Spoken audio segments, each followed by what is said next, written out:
Muy buenas tardes, amigos televidentes. Soy Leslie Yatas en la conducción y dirección de Entérate con Leslie en la plataforma virtual, nuestra nueva plataforma virtual de noticias, información del Perú y del mundo, entrevistas y transmisiones en vivo. Y hablando de noticias e información del mundo, tenemos un enlace vía Zoom en vivo con el doctor Luis Felipe Polo.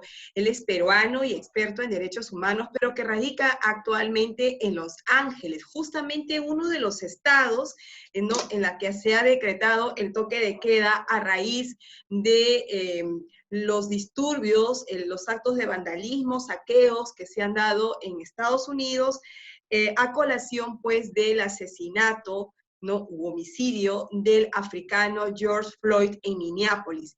Muy buenas tardes, doctor Luis Felipe Polo, y muchísimas gracias por este enlace con el programa. Al contrario, Leslie, muchísimas gracias por la invitación y aquí a las órdenes. Luis Felipe, quisiera en primer término que nos cuentes de fuente muy cercana. Tú vives allá en Los Ángeles y evidentemente tienes una apreciación muy distinta. A nosotros nos llega diversas formas de comunicación sobre lo que viene sucediendo en los Estados Unidos.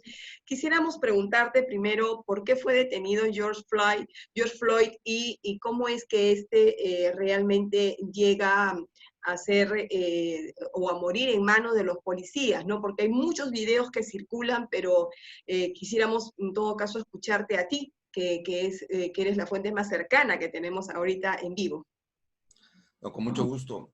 Mira, las informaciones son las mismas porque ahora con la tecnología, menos mal, una persona puede grabar cualquier situación que esté pasando en la calle, a su alrededor. Y Sí. justamente la muerte de George Floyd fue grabada por diferentes transeúntes que en ese momento estaban cerca de la detención que le hizo la policía. Básicamente, lo que dicen incluso los testigos, porque él no estaba solo, sino estaba con otra persona, es que él entró a una tienda y al salir, los dueños de la tienda o alguien de la tienda, un trabajador de la tienda, no era el dueño porque el señor Floyd era sido concurrente a esa tienda, un trabajador llamó a la policía denunciando que había pagado con un billete falso de $20 por un paquete de cigarros. Y en ese momento ha llegado la policía, el señor Floyd estaba enfrente de la tienda fumando su cigarrito, me imagino, porque era una de las personas además que se había quedado sin trabajo a raíz del COVID-19, que es uno de los 40 millones de personas que se han quedado sin empleo en este país a raíz de la crisis de la pandemia mundial.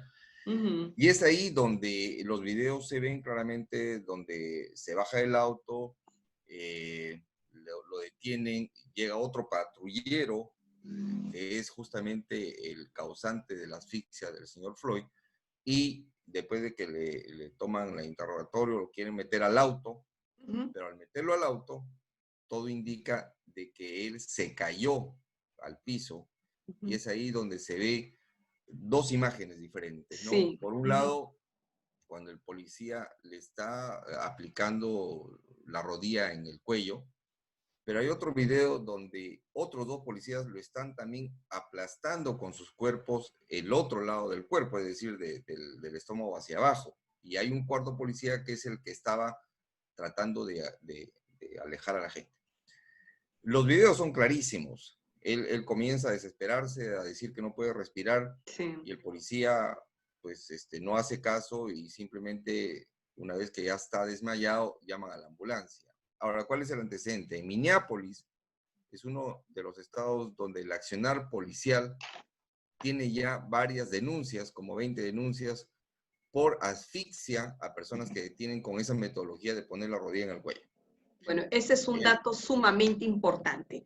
¿No? Exacto, porque parece que ese cuerpo policial lo entrenan, entre comillas, para tomar Matar. ese tipo de acciones. Y lo otro es que el policía responsable ya tenía además varios casos de denuncias por abuso y violaciones a los derechos humanos, básicamente, de detenciones o de supuestos actos ilegales que había cometido en su carrera policial. Y además los otros policías también tienen antecedentes. El video fue clarísimo y a raíz de eso, cuando al día siguiente pues no pasa absolutamente nada, hay una protesta en la ciudad, porque normalmente cuando hay este tipo de situaciones de detenciones, de asesinatos, de matanzas, sí hay protestas, pero hay protestas locales en las ciudades donde han acontecido estos casos, vigilias de las familias, de los amigos, qué sé yo, porque... Y otro antecedente es que lamentablemente en Estados Unidos son muy pocos los casos que han llegado a que la justicia sancione realmente a los policías que han asesinado de una manera como atroz, como la que pasó con el señor Floyd, en los tribunales. Es decir, la defensa policíaca siempre aduce que es en servicio policial y que por accidentes o por uso extremado de la fuerza se ha hecho. Entonces la justicia muy pocas veces ha sancionado a los responsables. Esto, Leslie, es la gota que ha Que derramado rebalsó el el vaso. vaso de agua. Después de tantos años que han sucedido este tipo de acciones y que no ha pasado absolutamente nada. Agregado a que la población afroamericana en este país es la que ha sido más víctima por excesos de la policía, porque hay un marcado racismo estructural en este país contra los afroamericanos y lamentablemente esto los ha llevado a que sean no solamente víctimas, por ejemplo, de abusos de la autoridad, sino también a que sean la mayor cantidad en porcentaje fallecidos del coronavirus. ¿Por qué?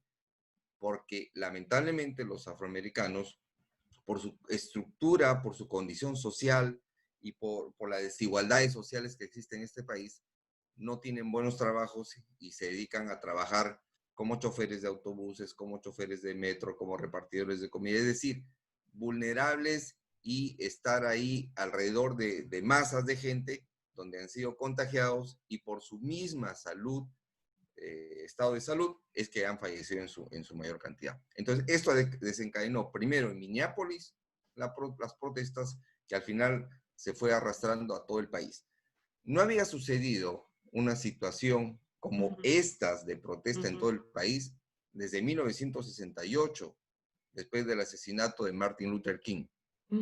Ahí sí se vio el Estado en su totalidad con una serie de protestas, actos de violencia, y desde 1968 hasta el 2020 no había sucedido una cosa como la que estamos viviendo hoy aquí.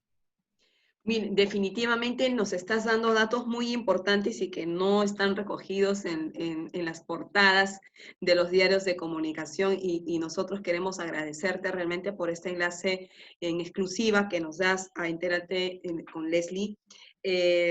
Lo primero que pensé es contactarte porque sé que radicas en Los Ángeles y puedes ver y puedes narrar los hechos con una exclusiva objetividad que tal vez otros no lo pueden hacer. Por un lado, tenemos este hecho que se tiene que investigar, que ciertamente se está investigando, pero es preocupante lo que nos acabas de comentar, que en Minneapolis justamente la policía está entrenada no para, digamos, hacer prevalecer no justicia, derechos, sino más bien está entrenada como para abusar de sus propias funciones, ¿no? Entonces, y si ya tienen antecedentes como cuerpo policial e individualmente como personas como policías que intervinieron en ese mismo acto de arresto de George Floyd, que en paz descanse, esto en realidad es preocupante, ¿no? Eso es una, ya diríamos, Luis, que esto es como ya una política, digamos, local, una política que, ¿no? de gobierno de ese estado que está acostumbrado a realizar este tipo de delitos, de conductas que violan, ¿no? Derechos fundamentales de las personas. Esto es, ¿estoy en lo correcto? ¿Eso es lo que puedo entender o deducir de tu primera intervención? Sí, efectivamente, así es, así es. Y agregado además de que en el año más o menos fallecen por manos de la policía alrededor de 1.200 personas, de los cuales el 25% en promedio son afroamericanos. Bueno, eso Hay un marca, racismo, hay una marca un hilo estructura, conductor, hay un ¿no? marcaje muy fuerte De, de de estigmatizar discriminación. totalmente al afroamericano como ya Sí, delincuente o sospechoso, ¿no? eso es un hilo conductor que nos está llevando, que lleva a Estados Unidos prácticamente a un camino netamente de discriminación estructural que siempre ha habido, pero como tú bien lo has dicho, no se ha sentido con más fuerza. Y lo curioso, Luis, y aquí entramos en una segunda parte de la entrevista, lo curioso es que, mire, estamos en una pandemia, con el COVID-19 a nivel mundial, donde se supone que hay que guardar el distanciamiento social, ¿no es cierto? El uso de mascarillas, y sin embargo, en este contexto ocurre lo de George Floyd, ¿no? Y a consecuencia de esta protesta, se replican otras manifestaciones en diversos estados dentro del mismo Estados Unidos, pero también en otras partes del mundo, ¿no? Correcto. Como protestas, ¿no? Yo entiendo que esto indigna al mundo y que evidentemente esto expresa la exigencia de que se investigue y se haga justicia. En eso creo que todos estamos totalmente aliados. Así es. Ahora, ¿qué es lo que se ha generado como consecuencia de la muerte de George Floyd? Vandalismos, saqueos, ¿no es cierto?, en distintas partes de Estados Unidos. Entonces, ¿cómo explicamos esto, Luis Felipe Polo? O sea, porque son ya dos cosas completamente distintas. Aquí hay que separar el grano de la paja, ¿no? Así es. Yo creo que las manifestaciones de las cuales las autoridades, incluso policiales, de gobierno Sí. locales, los gobernadores están totalmente de acuerdo, se están llevando a cabo de una manera pacífica, pero dentro de estas manifestaciones hay gente infiltrada, como nosotros Ujú, lo conocemos en nuestro ujú, argot ujú. peruano, que son los que están generando el caos y la violencia y atacando a la propiedad privada. Eh, en los últimos días nosotros hemos visto imágenes en todo Estados Unidos donde realmente la gente, hay un grupo de desadaptados sociales que en lugar de estar en la marcha protestando, están rompiendo propiedad privada y Sí. robando a negocios que además son negocios que están en crisis y que estaban a punto de ser reabiertos justamente a través del coronavirus y que ahora se han quedado en la calle. Pero además, dentro de algunos hechos que hemos podido ver, es que muchos de las personas que han sido detenidos con armas no pistolitas, sino con fusiles. Anteayer se detuvo aquí en California a una persona que tenía en su carro fusiles y pistolas, que fueron de los que saquearon las tiendas. Se ha tenido muchísimas personas saqueando, hay videos que están saqueando, Sí. autoridades de Ujú. ciudades están pidiendo que la gente que tenga videos mande para que los investiguen, han tapado sus Claro. matrículas con sus placas, con telas para que no los reconozcan. Es decir, la gente ha ido a marchar, pero otra gente ha ido a robar. Y la gente que ha ido a robar, como que ha desvirtuado la intención profunda de las protestas. Ujú. Y no solo eso, sino que muchos de los protestantes en las últimas 24 horas han defendido los propios negocios y se han puesto en las fachadas de los lugares donde estaban rompiendo los delincuentes para que no los rompan y no se metan a robar. Entonces, eso está demostrando de que este grupo de personas que está robando, pues simplemente son viles delincuentes, son criminales a los que tiene que caerles además todo el peso de la ley. Ahora, Por supuesto. ¿quiénes son las personas que están robando? En su mayoría son también afroamericanos y mucho latino. Dentro de ese grupo incluso debe haber gente que hasta se ha quedado sin trabajo, que eso no justifica que estén cometiendo los actos que están Por cometiendo, supuesto.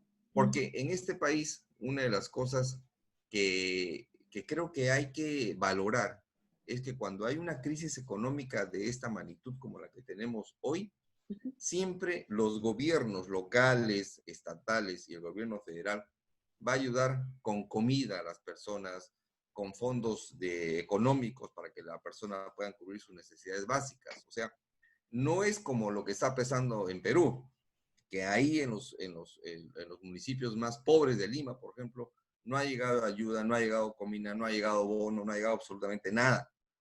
Pero acá sí hay comida, acá sí hay fondos disponibles que el gobierno federal, el Congreso ha aprobado para que se reparta a la población. Entonces no hay justificación alguna para decir Para robar que y están saquear. robando por necesidad, porque lo Ajá. que más están robando no es comida, lo que están robando son zapatillas Nike, celulares, teléfonos, están robando relojes, ropa, no están robando tampoco medicinas, están robando perfumes, o sea, están robando cosas que realmente no te hacen sobrevivir ante una No. pandemia. Entonces, aquí lo que tienen que demostrar los gobiernos o la autoridad es arrestar a los saqueadores y ponerlos a disposición de la justicia. Para ponerte un Y ejemplo, en California, perdón, en el condado de Los Ángeles, el condado de Los Ángeles es la ciudad más importante de California, sin ser la capital, porque la capital es Sacramento, ha liberado a 5,000 personas a raíz del coronavirus. Entonces las cárceles se han vaciado, 5,000 personas se fueron a sus casas. Y lo que el jefe de la policía ha declarado hace 2 días es que esas 5,000 vacantes que hay en las cárceles van a ser llenadas por las personas que los han encontrado delinquiendo ante los saqueos. Eso por un lado. Y por el otro lado, pues, como tú bien mencionabas, en este país se ha olvidado que tenemos coronavirus. Los protestantes se han olvidado que hay coronavirus. Los epidemiólogos están asustados de lo por que va a haber supuesto, la próxima semana, porque acuérdate que el virus tiene que todavía 7, estar 14 una días. semana o 2 semanas. Ujú. Ayer el alcalde de Los Ángeles ha recomendado por televisión a los que han estado en las protestas, señores, por favor vayan y tómense el test para ver si tienen coronavirus. Y si los Ese es números en Estados Unidos ya asustan, porque hasta hoy, por ejemplo, tenemos 1.821.000 contagiados, de los cuales han fallecido como 106,000 personas. Si los números asustan y están entre sube y baja todos los días ujú. a nivel nacional, en Imagínense 2 semanas ahora, esto va a ser terrible. el rebrote va a ser peor. Peor, porque los que han estado en las marchas van a estar contagiados posiblemente Ujú. y estos van a ir a contagiar a sus familias porque como tú misma mencionabas, se ven en las cámaras, en los videos, de que hay gente que no ha usado máscaras. No, Hay gente que ha estado gritando, escupiendo, tosiendo. Es decir, esto va a ser un caos. así es. Y aunque el sistema de salud aquí no ha colapsado todavía, pero yo no quiero imaginarme lo que puedan pasar de aquí a 2 semanas cuando tengamos, en lugar de 1.821.000, tengamos 3 millones de contagiados y la gravedad que esto pueda suceder, especialmente en los estados donde ha habido protestas fuertes. Nueva York, que había bajado la curva, puede volver a subir. California, que nos hemos mantenido estabilizados porque sí ha habido un respeto relativo, pero muy fuerte al tema de la cuarentena y al quédense en su casa, puede resurgir. O como Miami, Florida, donde también ha habido muchísimas manifestaciones, donde tienen muchos contagiados, puedan volver a rebrotar los números y esto sí puede ser realmente bastante trágico. Bueno, en realidad Estados Unidos pasa su peor crisis, ¿no? No solamente el tema del COVID-19, que ya desborda el millón de contagiados, de millón de personas, 1.821.000, me dices, ¿no? Es Exacto, la que sí. te he tomado nota, y más de 106.000 casos de fallecidos. Sí, es preocupante justamente el tema de los contagios y el rebrote. En las protestas hemos visto gente sin protección, se olvidó de que estábamos en pandemia, ¿no? Y ahora la consecuencia va a ser peor, ¿no? Y tenemos por un lado 3 situaciones. Queremos que se investigue el tema de George Floyd, que necesitamos que eso se investigue para darle también una capacidad de respuesta al mundo, porque esto ha sido una protesta que ha tenido réplica a nivel de otros estados y más con los antecedentes estructurales que tiene Minneapolis, ¿no? Respecto a la forma de actuación de las fuerzas policiales que marca ya, ¿no? Un hilo conductor de violencia hacia los detenidos, o sea, las personas que detienen y terminan, digamos, asesinados, ¿no? A manos de... Entonces, esto es realmente no solo preocupante, sino que empieza ya a vislumbrarse, ¿no? Llamadas de atención de parte de la comunidad internacional que tiene que entrar a llamar la atención, tiene que entrar a tratar de, digamos, de más que exhortar, de pedirle que adopten las medidas efectivas para que esto se pueda, y no solo investigar, sino que se pueda tener una justa sanción, ¿no? Respecto a quienes perpetraron esta conducta delictiva. Segundo, tenemos también el contraataque a las personas que, aprovechándose de estas manifestaciones, incurren en actos delictivos como saqueos, robos, y tú lo has dicho, o sea, no están robando por necesidad, o sea, no están robándose alimentos ni medicinas, no para protegerse, sino que están robando otros artículos que no tienen nada que ver con productos de primera necesidad, ¿no? Y eso es lo que se tiene que, digamos, contrarrestar. No ha caído muy bien, por lo que he estado leyendo las portales de distintos medios de comunicación. Es más, yo he subido una hace poco de RT Español, ¿no? He estado leyendo algunas notas. No ha caído muy bien lo que ha dicho el presidente de los Estados Unidos, o en la forma, tal vez, como lo haya dicho, ¿no? Y yo voy a desplegar miles de soldados fuertemente armados, ¿no? Para castigar, reprender, ¿no? Detener a estos actos, estas personas que han perpetrado estas conductas delictivas. Si bien es cierto, eso se tiene que corregir, eso se tiene que investigar, y todo el peso de la ley se le tiene que aplicar a las personas que resultan responsables de los hechos, pero no ha caído bien el discurso del presidente de los Estados Unidos. Al contrario, ha encendido, ¿no? Praderas, ha encendido reacciones en distintas formas, y que yo quería preguntarte en ese sentido, ¿por qué es que no cae bien ese discurso, doctor Luis Felipe Polo? Aquí creo que tú tocaste un tema muy particular, que es el de la comunidad internacional, ¿no? Sí. Eh, a mí todavía me sorprende que hasta hoy No se hayan no he pronunciado. encontrado un pronunciamiento, por ejemplo, de la Organización de Estados Americanos condenando los actos de violencia en general en Estados Unidos. No hemos encontrado una nota de Naciones Unidas En la condenando mañana lo mismo. revisamos la portal, todavía no había una No nota. hay, De repente en no horas hay de la nada. tarde vamos a hacer el seguimiento. Exacto. Pero una cosa de estas, las organizaciones internacionales reaccionan inmediatamente. O sea, Por esto no ha supuesto. comenzado ayer, ha comenzado ya hace prácticamente 5 o 6 días. ¿Por qué?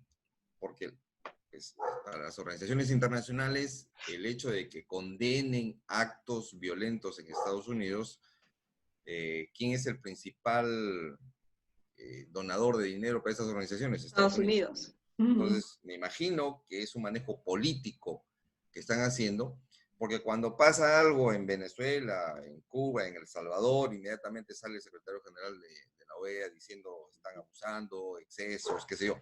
Pero aquí no se ha dicho nada. Ahora, las declaraciones del presidente, el presidente normalmente, antes de que suceda lo de George Floyd, prácticamente todos los días salía a los medios con su equipo que estaba manejando el COVID-19 a informar las acciones que se estaban haciendo.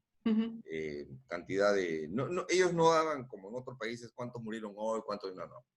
Eran principios generales que daban, ¿no? Hablaban sobre las vacunas, sobre la reactivación económica, etcétera, etcétera. No ha tenido muy buena relación con la prensa, siempre ha sido bastante pedante con la prensa, los ha dejado con la palabra en la boca y se ha retirado.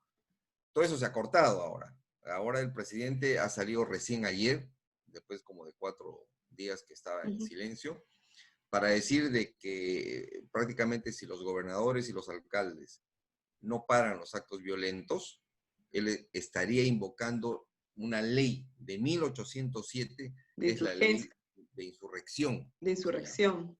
Y esta ley básicamente es para acabar con el desorden, la insurrección y la rebelión interna. Esta ley se modificó en el 2006 para agregar en caso de que se encuentren grupos terroristas, pero en el 2008 se volvió a modificar y se dejó tal cual. No menciona tampoco que es para grupos terroristas, sino si es para controlar lo que está pasando. La última vez que se invocó esta ley fue en 1992, justamente a raíz de un exceso de la policía que también hubo aquí en Los Ángeles. No mataron a una persona afroamericana, pero sí le hirieron, entre 4 le pegaron, y en 1992 alguien filmó en video, porque en esos momentos no habían celulares, no había absolutamente nada de lo que tenemos ahora, y eso sirvió también para que hayan 50,000, bueno, murieron muchísimas, miles de personas fallecieron, pérdidas por $800 millones, una serie de cosas. Esta ley, para que se invoque, tiene que identificarse, para comenzar, quiénes son los grupos de insurrección. Al no identificarse, pues no se puede invocar una ley de estas, no se puede mandar al ejército. Por eso es que la Guardia Nacional es la que ha salido a las calles. Acá hay que diferenciar entre la policía, que es la que vemos en las películas, digamos, la policía local, la Guardia Nacional, que son militares policiales, que tienen, y están los militares. ¿Okay? Si se invoca la ley de insurrección, sí estarían saliendo los militares. La Guardia Nacional. No, la Guardia Nacional ya salió. Ya la salió. Guardia Nacional ya salió. Ya Estarían saliendo los militares. La Guardia Nacional, que es parte de la milicia, pero es como policía militar, digamos. ¿Okay? Ya los militares es otro grupo más fuerte, porque ellos se salen pues con tanques, con todo lo que es una guerra. Se desplazan a través de mar, cielo, tierra. Sería un despliegue inmenso. La Guardia Nacional ya está en todos los estados. Aquí en California han llegado, aquí en Los Ángeles han llegado 1,000 elementos de la Guardia Nacional, que además su función no es detener a las personas, su función es acompañar a la policía para salvaguardar el orden público, es decir, así como en Perú, con lo que vemos ahora, el toque de queda, en un estado de emergencia. De las Fuerzas Armadas y la policía es la que detienen, aquí es exactamente lo mismo. Okay. Lo que pasa es que aquí sí son imponentes, ¿no? Porque se ponen en las calles, están en su tanqueta, o sea, sí realmente se imponen y generan un tanto de miedo, pero ellos no utilizan bombas lacrimógenas, nada, ellos están simplemente como barrera humana, digamos, para que las manifestaciones no avancen. Es la policía la que está corriendo, correteando, buscando, agarrando y todo eso. Si el presidente invoca a la ley de insurrección, que yo lo dudo realmente, sí podría traer graves consecuencias, porque es prácticamente militarizar el país, pero no solamente eso, sino que recordemos que este año es año electoral. En noviembre son las elecciones presidenciales.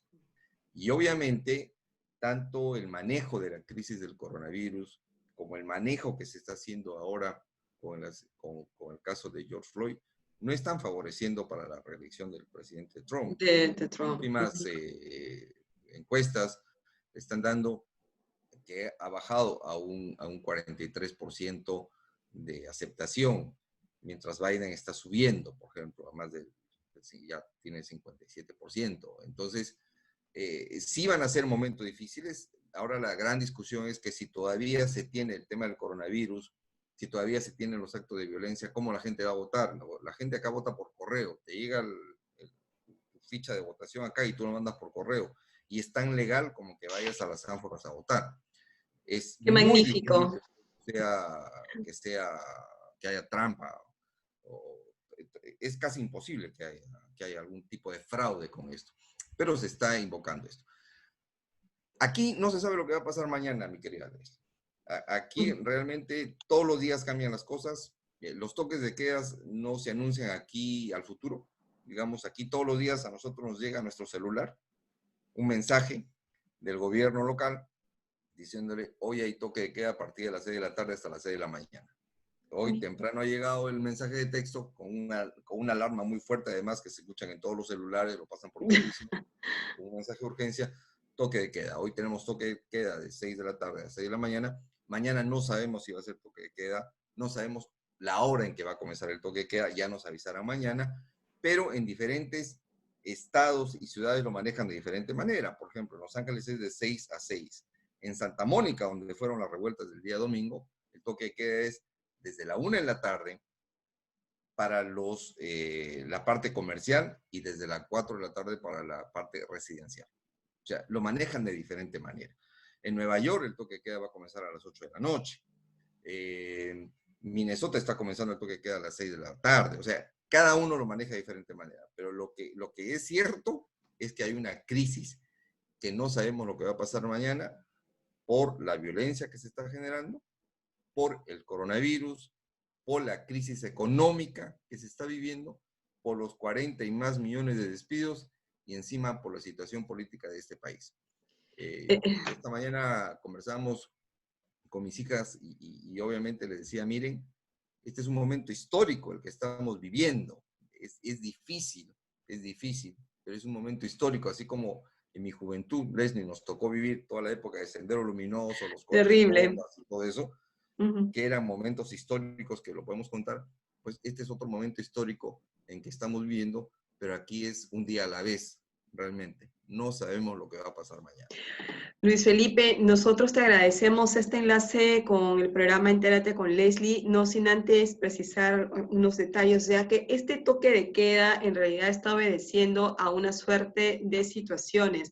Evidentemente está de por medio los actos del vandalismo, de saqueos que hemos visto el día de ayer para hoy, sumada a la muerte de George Floyd, que es donde se desencadena toda esta situación, pero por lo que tú acabas de mencionar, en realidad, pues, se suman muchos otros factores, ¿no? Los desempleados, los miles de desempleados en Estados Unidos, la preocupación que se tienen en estos momentos de haber salido a hacer protestas a la calle estando en plena pandemia, ¿no? Que es lo que realmente preocupa. Y esto me trae a colación con la última pregunta. Vamos a proyectar una entrevista en exclusiva este miércoles a las 7 de la noche con dos expertos como tú en materia de derechos humanos a nivel internacional, con el doctor Fabián Salvioli y Marco Delo. Voy a adelantarte solamente unas ideas centrales, porque si no se pierde la sorpresa que tiene Entérate para el día miércoles, que ya está lista para lanzar este programa. Te pregunto también a ti, ¿cuál es el impacto del COVID-19 en las políticas mundiales de derechos humanos? Uno de los expertos nos comentó de que no es necesario de pronto haber ingresado a una declaración de estado de emergencia para enfrentar el COVID-19. Probablemente en otros estados, atendiendo a realidades muy particulares, se hace necesario, pero en realidad para enfrentar una pandemia, una crisis mundial de salud, no es tan necesario haber ingresado a una declaración de estado de emergencia, dado que eso puede ser muy riesgoso y que gobiernos puedan aprovecharse de esa situación en seguir prolongando de manera ilegal, arbitraria, la restricción de derechos fundamentales con el solo propósito de mantenerse en el poder político.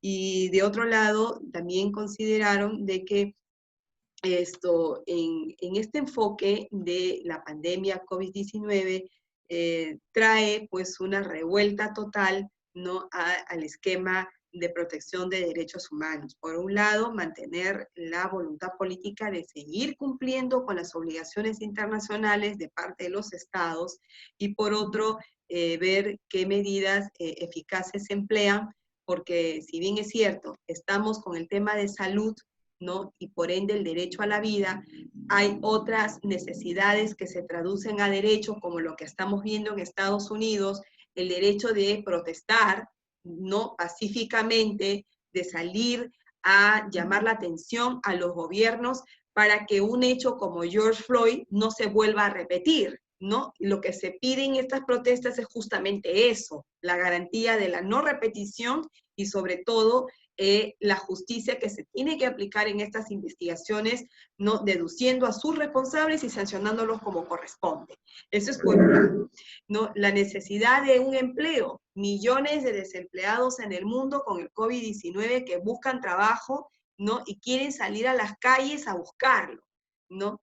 Entonces, hay una suerte de necesidades que se traducen en derechos, pero ¿cómo le hacemos, no? Si tenemos que guardar el distanciamiento social, si tenemos que salir por estricta necesidad, no podemos hacer una convivencia normalizada como antes, porque todavía no se puede decir que la pandemia se ha ido, ¿no?, del mundo, o que ya no hay riesgo de seguir contaminándonos, ¿no? Entonces, te hago este pequeño preámbulo para cerrar esta entrevista con tu respuesta, Luis Felipe. Te voy a contestar con un ejemplo. En el año 2001, la Organización de Estados Americanos lanzó la Convención Interamericana contra la Corrupción. Sí. Tuve el honor de ser parte del equipo consultor para hacer las leyes modelo que servirían de marco a la aplicación de esta convenio en los diferentes países. Y me tocó trabajar en ese momento con dos profesionales académicos de Estados Unidos. Y el tema que nos tocó trabajar fue la protección a las personas que denuncian actos de corrupción. ¿Okay? Yo en esos momentos estaba viviendo en Guatemala, era rector de una universidad, y como parte de América Latina, una situación de estas, a mí lo que más me importa era proteger la vida de las personas que denuncian actos de corrupción. Claro. Porque en América Latina, tú denuncias a alguien y te mandan matar, así de sencillo. Pero la visión de estos académicos americanos no era por el derecho a la vida, sino por el derecho a la libertad de información. ¿Qué te quiero decir con esto? Que los derechos humanos va a ser interpretada desde donde tú estás ubicado. Y si es que estamos en un país pobre y la gente se está muriendo con el coronavirus, obviamente ahorita el derecho más preciado que tienen que proteger los estados es el derecho a la vida. Pero el derecho a la vida lo tienen que proteger garantizando el derecho a la salud. Por supuesto. Pero si tú tienes un sistema de salud colapsado, insuficiente, corrupto, que no está listo para atender una pandemia de estas, pues obviamente tú dices, ok, no estamos listos, la gente se ha quedado sin trabajo, los estados pobres no tienen cómo mantener a sus pobladores para que coman, entonces la población que dice, yo tengo derecho a salir a trabajar, entonces está la libertad del derecho al trabajo también. Eso es en el sur, pero aquí en el norte es diferente, o en Europa incluso también es algo diferente, porque los derechos humanos los tenemos que ver con esta pandemia. Yo creo que son tres cosas que tenemos que puntualizar. En primer lugar, el derecho a la vida, eso es innegable. En segundo lugar, el derecho a la salud. Y en tercer lugar, el derecho a la educación. Porque si las reacciones de las sociedades ha sido justamente no atender ni entender las restricciones impuestas por los gobiernos en general para cuidar su salud, es porque nos falta todavía educación, nos falta civismo. Y ese es un punto de los que hay que acotar. Esto me lleva a pensar lo que vengo proponiendo hace años, que es olvidarnos de las tres generaciones de los derechos humanos. Por supuesto. No deberían de existir la primera, segunda y tercera. Y aquí priorizar cuáles son los derechos. El derecho a la vida siempre va a estar ahí. Eso no hay que priorizar porque se da por entendido. Entonces tenemos que irnos a trabajar en temas de derechos humanos como temas de salud, educación, economía, trabajo, emprendedurismo, es decir, una serie de derechos humanos modernos que puedan tender a las sociedades a vivir en mucha más armonía, con desarrollo económico y sobre todo tener a las poblaciones cubiertas con los básicos derechos. O sea, yo entiendo, en otros países se está reclamando, no me dejan salir a trabajar, sí, pero no te dejan salir a trabajar porque te están cuidando de que no te mueras. Porque si te da el coronavirus, si eres una persona que está enferma, te vas a morir. ¿Y a quién le vas a echar la culpa? Al Estado por no haber hecho nada. Aquí en Estados Unidos las restricciones no han sido tan fuertes como en Perú. Acá no ha habido toque de queda por la pandemia. Aquí, por Ha sido ejemplo, voluntario. Luis Felipe, por ejemplo, aquí en el Perú, si bien es cierto, estamos en una cuarentena hasta el 30 de junio, lo cual en un inicio del anuncio del presidente Martín Vizcarra no fue muy legible, no se le entendió mucho al inicio, cuando al final dice, sigue la cuarentena, ¿no? Entonces, eso provocó algunas confusiones, ¿no? Un trabalengua, por así decirlo, pero ya se aclaró felizmente por el propio presidente de que la sociedad continúa en una cuarentena, que solo se sale por estricta necesidad, que hay personas que están exceptuadas ciertamente, los que trabajan en los bancos, los personal de salud, ¿no es cierto? Los que están en los supermercados, ¿no? Y tienen hasta un horario cierto, no inflexible, para que puedan regresar a sus hogares, pero el toque de queda comienza aquí a partir ahora en la ciudad de Lima, no a las 9 de la noche, como bien lo sabes. Pero sin embargo, no es toda la población, no es la mayoría de peruanos, porque la mayoría estamos respetando las medidas del gobierno y eso hay que reconocerlo, pero sí hay un gran sector de la población que refleja la informalidad en la que hemos vivido muchos años y tengo la percepción, Luis Felipe, de que incluso ha aumentado la informalidad ahora con el COVID-19 porque nunca antes habíamos visto tanto desborde, ¿no?, de comercio ambulatorio en las calles. Gente se ha quedado sin trabajo. Claro, o sea, no habíamos visto tanto desborde, tanto caos, tanto desorden que ha sobrepasado en cierta forma a las propias autoridades. En el caso de La Victoria, por ejemplo, nos sensibiliza mucho porque el mismo alcalde ha tenido que salir ¿no?, a través de sus celulares, como lo has visto tú también, decir no vengan al distrito, no vengan, porque saben que La Victoria es un distrito altamente riesgoso. Es el primer distrito, creo, de nuestro país que es altamente riesgoso.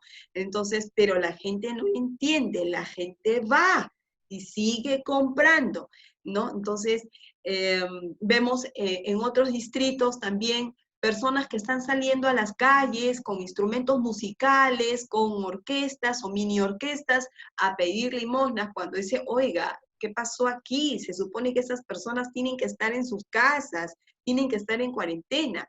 Entonces, ¿cómo lidiamos o cómo manejamos el estado de necesidad de las personas con el cumplimiento de las medidas que dicta el gobierno, ¿no? Porque la necesidad es apremiante y eso lo sabemos todos, pero estamos atravesando un tema de pandemia y queremos bajar el nivel de contagios, pero no se va a poder hacer así si es que realmente no se emplea un control más firme y decisivo en este desborde social. Nosotros entendemos que hay necesidades, que no ha llegado el apoyo social, y eso es responsabilidad también del gobierno, pero también de la informalidad en la que que no se ha corregido, una informalidad que se ha mantenido, una informalidad que ha estado solapada también, y ahora esa es realmente las consecuencias que tenemos que asumir. ¿Cómo lo hacemos, doctor Felipe de Polo? Finalmente, ya Mira, para terminar. yo creo que la pandemia nos sirve de lección a todas las sociedades. Para América Latina, especialmente donde los países con mucho crecimiento económico, como el caso de Perú, tiene que aleccionarlo para que al final no importa el crecimiento, no importa la competencia macroeconómica. Para mí lo más importante es garantizar los servicios a la población, a la gente. Es decir, tanta informalidad que no se ha sabido manejar, no se ha querido ver, o era una informalidad que estaba debajo de la alfombra, que se quedó Soterrada. con el tema de la pandemia. Ujú. Si es que no tienes tú, además los informales, muchos de los informales que no pagan impuestos, por eso es que el Estado no puede llegar con ellos para ayudas porque no están en sus sistemas de datos. Tienes por otro lado el sistema de salud, tantos años paralizado, con mucho dinero que se gasta en otras cosas, como en el tema de la defensa, en lugar de hacer y equipar muchos hospitales o en lugar incluso, ¿por qué no? Van a decir que yo soy un radical, pero ¿por qué no hacer que en las universidades privadas las facultades de medicina sean gratuitas, por ejemplo, para la población? ¿Qué necesitan las sociedades? Las sociedades necesitan médicos, las sociedades necesitan maestros, básicamente. No necesitan ejércitos. Necesitamos educarnos para estar sanos. Y las sociedades son las responsables de garantizar la vida de las personas. Esto es muy aleccionador, pero ¿será posible o están las condiciones para que las sociedades puedan ver ahora de diferente manera y en una nueva normalidad que no sabemos cuándo va a comenzar? Y si es que va a haber una nueva normalidad, se puedan cambiar las estructuras, ojalá. Sí. Aquí en Estados Unidos el problema ha sido más para los indocumentados, porque son personas que al ser ilegales no están en las bases de datos para que les lleguen las ayudas, especialmente económicas. Sí les llega ayudas de comida, pero no la ayuda económica. Entonces cada estado ha hecho su propio programa de donaciones. Por ejemplo, el gobernador de California y el alcalde de Los Ángeles han estado regalando tarjetas de débito de 200, 500, 800 dólares a los indocumentados. El Congreso tiene una propuesta de los demócratas para ver ayuda económica a los indocumentados. Los que pagamos impuestos en este país, sí nos llega la ayuda directamente a través de los bases de datos. Aquí todos estamos chequeados, aquí nadie se escapa, porque pagamos los impuestos y es por eso que nos ha podido llegar la ayuda económica, por ejemplo, que el gobierno ha dado en general para todo este bono general que se habla. Para todos, sin excepción. Sin excepción, hasta quienes ganan mucho más de $100,000, no, porque digamos ha sido así menos, pero sin excepción alguna, por cantidad de padres y por cantidad de hijos. Eso debería existir en los estados hasta que la crisis económica se vea que se está revirtiendo, hasta que la pandemia baje. ¿Cuándo va a ser eso, mi querida Leslie? No lo sabemos. Aquí No hay lo tres. sabemos. O se contagia el 70-80% de la población mundial para que muera el coronavirus, o se busca remedios efectivos para sanar el coronavirus, o se encuentra la vacuna. Son tres caminos. 4 caminos no hay. Uno de esos tiene que funcionar.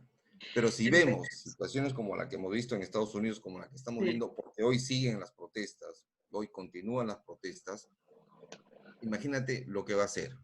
Y la verdad, sí, nos hemos dado cuenta de que este mundo es un mundo desigual. Los países son desiguales. Los países ricos no son tan ricos como creen, son más pobres de lo que sabíamos. Y lamentablemente siempre a la humanidad se le ha dejado de lado. Y eso nos tiene que despertar para que de una vez acabar con las competencias mundiales y dedicarnos a tener a la humanidad. Yo le digo a mis hijas, a mí me queda la satisfacción que si me muero, ya viví, pero ustedes los jóvenes son los que tienen que comenzar a trabajar por tener una nueva humanidad. Por Que creo supuesto. que necesitamos ahora más que nunca en el mundo entero, que los jóvenes de hoy comiencen a ver lo que está pasando para que busquen soluciones también y en un futuro esta humanidad sea la mejor humanidad de la que nosotros hemos vivido.